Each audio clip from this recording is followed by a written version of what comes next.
하나님 말씀 열왕기하 4장 1절에서 7절입니다. 구약 성경 565면입니다.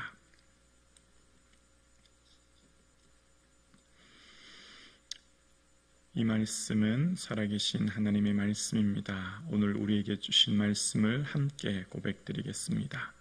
선지자의 제자들의 아내 중 한 여인이 엘리사에게 부르짖어 이르되 당신의 종 나의 남편이 이미 죽었는데 당신의 종이 여호와를 경외하는 줄은 당신이 아시는 바니이다. 이제 빚준 사람이 와서 나의 두 아이를 데려가 그의 종을 삼고자 하나이다 하니 엘리사가 그에게 이르되 내가 너를 위하여 어떻게 하랴? 내 집에 무엇이 있는지 내게 말하라. 그가 이르되 계집 중의 집에 기름 한 그릇 외에는 아무것도 없나이다 하니 넌 이르되 너는 밖에 나가서 모든 이웃에게 그릇을 빌리라. 빈 그릇을 빌리되 조금 빌리지 말고 너는 내 두 아들과 함께 들어가서 문을 닫고 그 모든 그릇에 기름을 부어서 차는 대로 옮겨 놓으라 하니라. 여인이 물러가서 그 두 아들과 함께 문을 닫은 후에 그들은 그릇을 그에게 가져오고 그는 부었더니 그릇에 다 찬지라. 여인이 아들에게 이르되 또 그릇을 내게로 가져오라 하니 아들이 이르되 다른 그릇이 없나이다 하니 기름이 곧 그쳤더라. 그 여인이 하나님의 사람에게 나아가서 말하니 그가 이르되 너는 가서 기름을 팔아 빚을 갚고 남은 것으로 너와 내 두 아들이 생활하라 하였더라. 아멘. 오늘은 6.25 74주년입니까? 네, 74주년이죠. 나라를 지켜주신 하나님의 은혜를 기억하며 또 국가를 위해 희생하신 우리 선국 선열들을 희생을 기억하는 하루가 되기를 원합니다. 하나님은 이스라엘의 모압과의 전쟁이라고 하는 큰 위기, 그러니까 국가적 위기에서 문제를 해결해 주셨습니다. 동시에 하나님은 한 여인의 가정사의 생활고를 겪고 있는 그 여인의 아픔을 헤아리며 살펴주시는 하나님의 모습을 봅니다. 하나님은 해와 달을 창조하신 창조주이시지만 동시에 내 마음의 아픔과 슬픔을 헤아려 주시는 아버지 하나님이십니다. 그 하나님의 모습이 오늘 본문에 등장합니다. 하나님을 경외하고 따랐던 선지자의 제자, 선지자의 생도는 죽게 되고 홀로 남은 선지자의 생도의 아내가 경제적으로 큰 어려움을 겪고 있습니다. 빚쟁이에 의해서 두 아들이 이제 종으로 팔릴 위기를 겪고 있는 것이 오늘의 본문의 내용입니다. 그런 삶 가운데 선지자의 아내는 두 가지 큰 슬픔에 빠져 있습니다. 첫째는 남편의 죽음입니다. 남편의 죽음은 당시에 여인들이, 그러니까 과부는 경제 생활을 하기가 참 어려웠기 때문에 남편을 잃은 슬픔의 고통이 곧 경제적인 생활고로 이어질 수밖에 없었던 거예요. 그렇게 두 아들을 키우는 것이 그 여인에게는 무척 어려웠고 그러다 보니 어쩌면 큰 빚을 진 것 같습니다. 그 빚으로 인해 당장 내 사랑하는 두 아들이 종으로 팔릴 큰 위기의 아픔을 또한 겪습니다. 아들이 종으로 팔린다라고 하는 것은 우상 숭배로 인해 약자를 방치하는 상황에 노출된 국가의 모습을 오늘 본문은 이야기하는 겁니다. 하나님을 경외하는, 하나님이 통치하는 국가는 하나님께서 안식년과 희년법을 통해 약자들을 철저하게 보호하셨고 그뿐만 아니라 하나님께서는 끊임없이 신명기 말씀을 통해 고아와 과부에게 정의를 행하고 그들을 살피도록 말씀하셨기에 과부가 두 아들을 종으로 팔 수 없다고 하는 것은 지금 이 국가에 하나님 말씀이 온전히 통치하지 못하고 있음을 드러내고 있는 상황입니다. 이런 상황 가운데 저는 오늘 본문을 1절을 묵상하면서 두 아들의 마음이 어땠을까를 생각해 봅니다. 두 아들, 아버지를 잃고 생활고의 어려움을 겪는 자신들의 모습을 보면서 두 아들은 아마 이런 마음 갖지 않았을까요?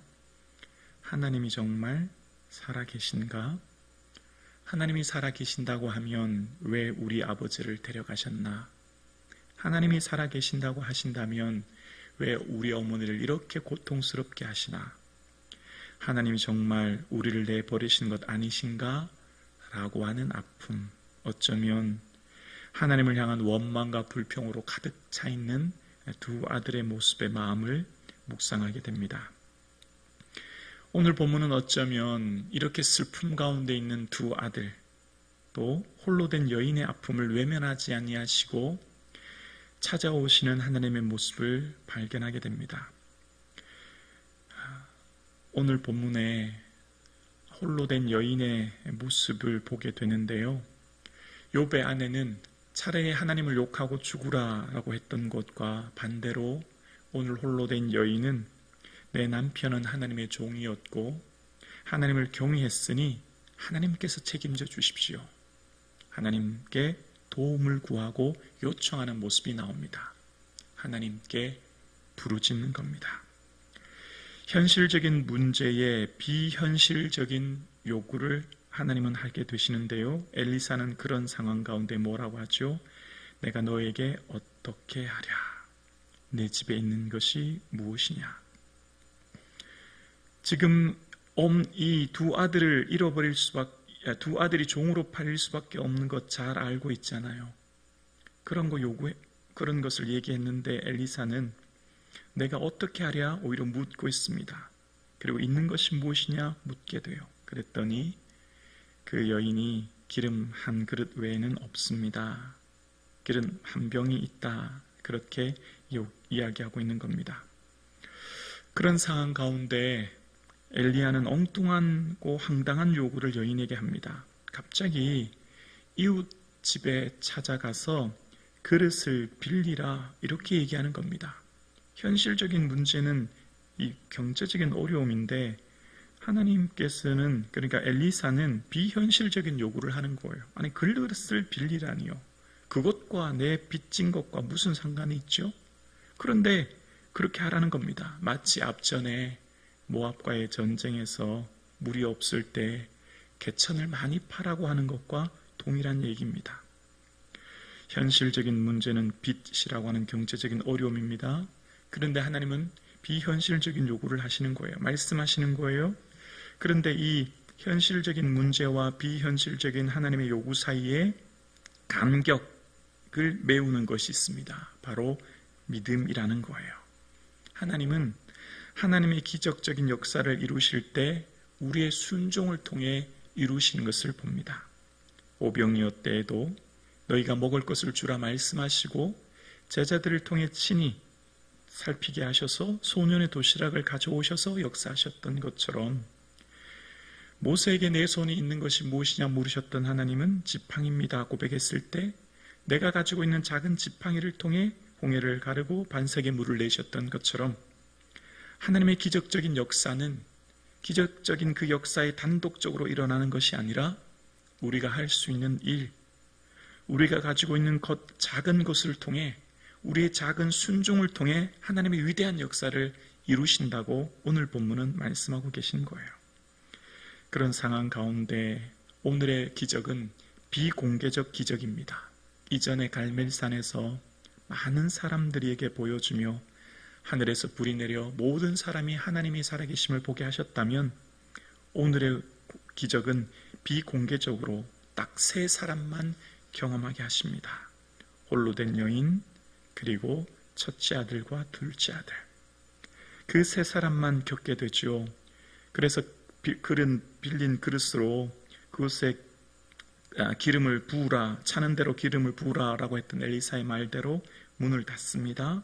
그리고 빈 그릇에 기름을 붓기 시작합니다. 하나, 둘, 셋. 그렇게 기름이 채워지는 겁니다. 놀라운 일이 일어나는 거예요.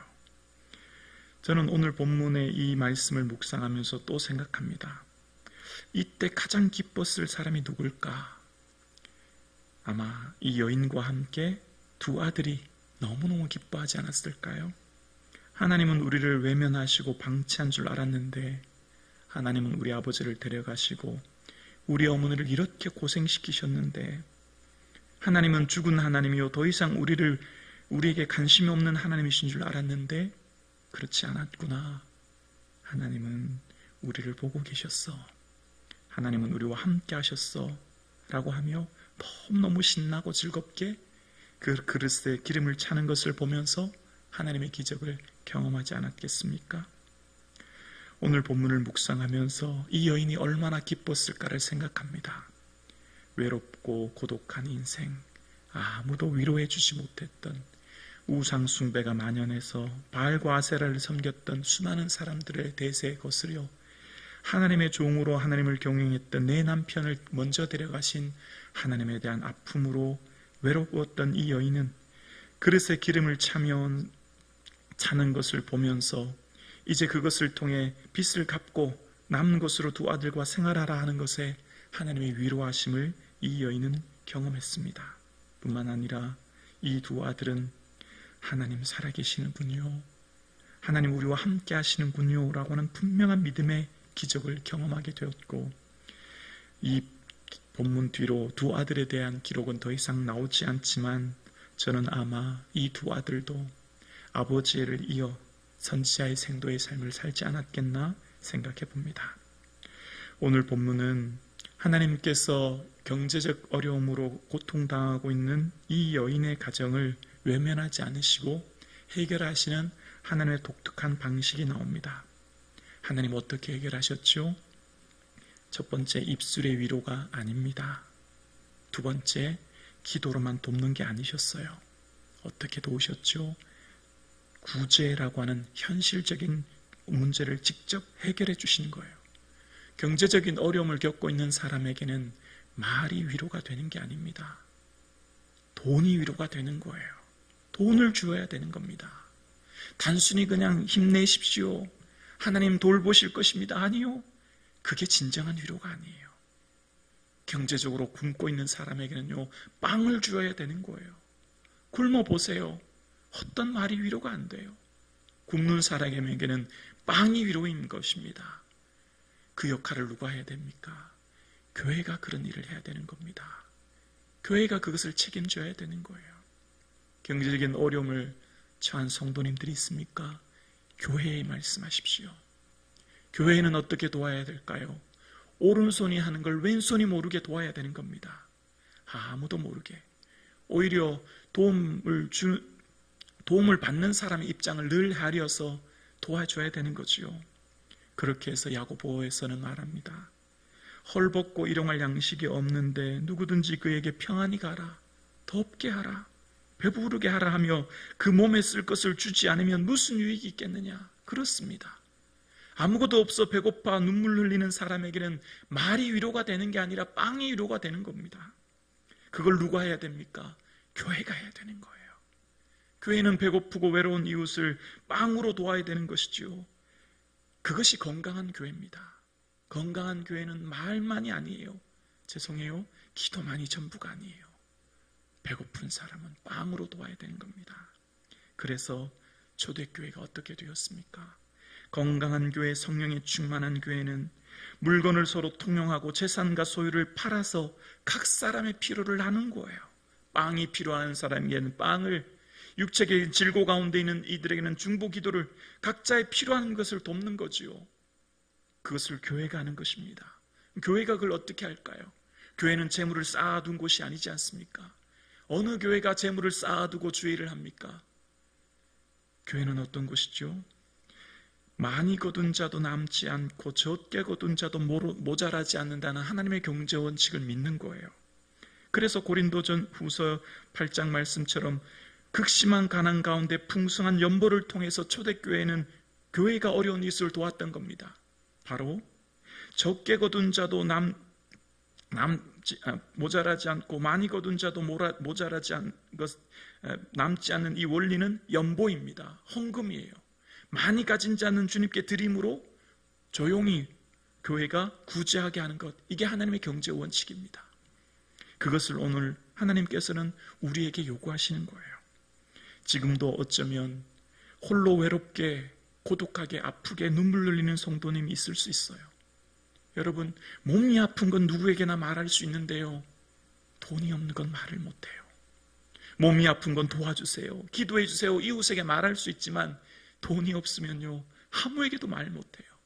너무너무 가슴 아파 홀로 외롭게 눈물 흘릴 뿐인 것이죠. 그걸 누가 도와야 합니까? 교회가 해야 되는 겁니다. 그게 바로 하나님의 기쁨이 되는 건강한 교회인 거지요. 교회는 하나님의 손이 되어야 합니다. 홀로 외롭게 고독하게 눈물 흘리는 이웃을 찾아가 손을 잡아줄 뿐만 아니라 빵을 주는 교회, 그런 교회가 우리 교회가 되어줄 수 있기를 주의 이름으로 축원합니다.